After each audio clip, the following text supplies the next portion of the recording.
wa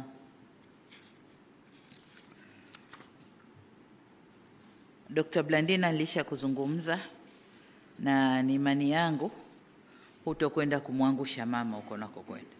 Kama nilivyokulea ndivyo utakavyokwenda kufanya kazi. Hiyo ni imani yangu. Ndugu Lazaro Jacob Twange, uliyekuwa DC, ulikuwa Ubungo. Haya, lakini nilimetizama CV yako nikaona ulishapita kwenye mashirika ya umma. Na unajua mashirika ya umma yanavyoendeshwa. Nimekupeleka kwenye shirika ambalo ni security ya nchi yetu. Na hii ni baada ya mchujo mkubwa. Kuangalia loyalty, kuangalia uwajibikaji, experience na mambo yote. Umeibuka kwamba unaweza kushika shirika hili. Shirika hili kama nilivyokuambia ni security ya nchi kwa sababu umeme ndani ya nchi yetu ndio kila kitu. Chukulia mfano umeme uzimwe sio maeneo ya uchumi, maeneo ya wananchi tu. Wakose umeme siku 2 siku 3, kelele ya kisiasa itakayopigwa hapo. Lakini sasa chukulia upande wa pili wa maeneo ya uchumi.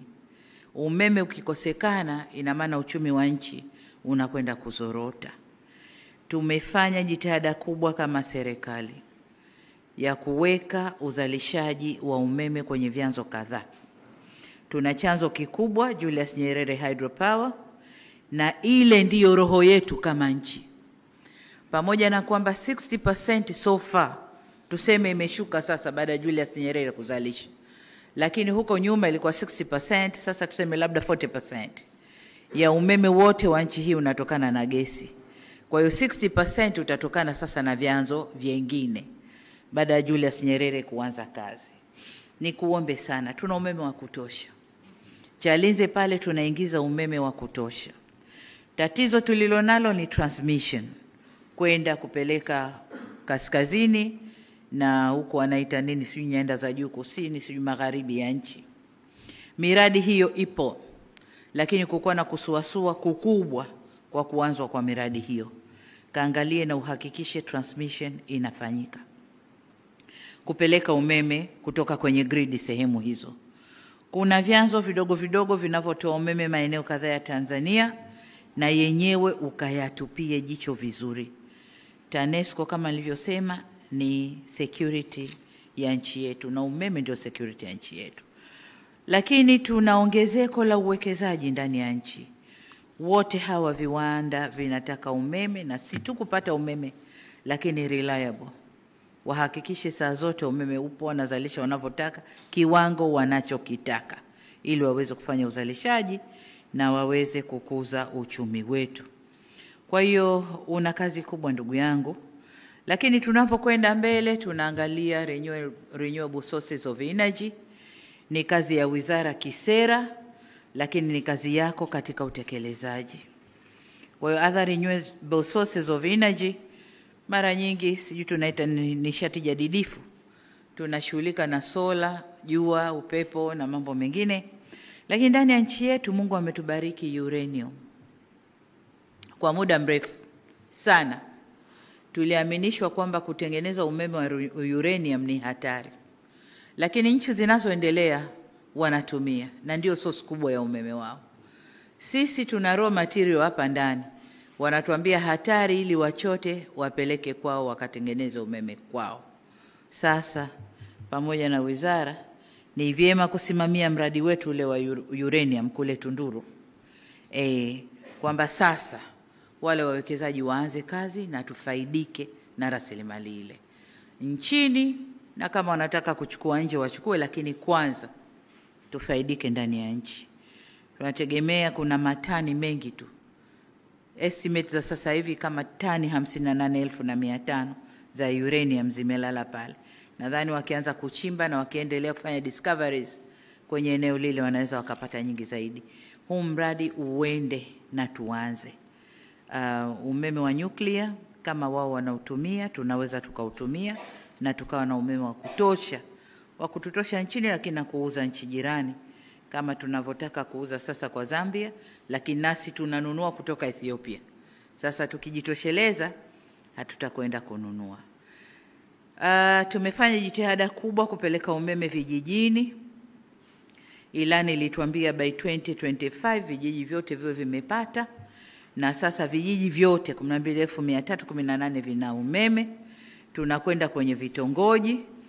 52% ya vitongoji vyetu Tanzania, vitongoji 33,657 already vina umeme na kazi inaendelea. Sasa hivi kuna 20,000 vitongoji. Kuna mtu wa REA hapa? Hayupo. 20,000 vitongoji, kazi inaendelea. Kwa hiyo tukimaliza huko tutakuwa kama tunakaribia lile lengo tulilowekewa. Hiyo ni kazi yenu, tunaomba mkatusaidie. Kuna suala la nishati safi ya kupikia. Again, hili linagonga huku na huku, lakini kwenu lipo. Jinsi mtakavyoweza kusambaza umeme vijijini, mnakwenda kuchangia pia kwenye hilo swala la nishati safi ya kupikia na kuelekea kwenye kufikia ile target yetu ambayo tumejiwekea by 2034. Tumesema 80% ya Watanzania wawe wana nishati safi ya kupikia pamoja na umeme na vyanzo vingine vya nishati, gesi na mambo mengine. Kwa hiyo hilo ni jukumu lenu. Tuna ujenzi wa substations nyingi katika kuhakikisha kwamba umeme unapatikana uninterrupted, hauzimiki.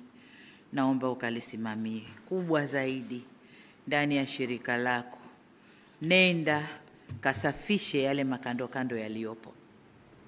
Walioko kwenye kutoa umeme, walioko kwenye billing system, waliopo kwenye mambo mengine.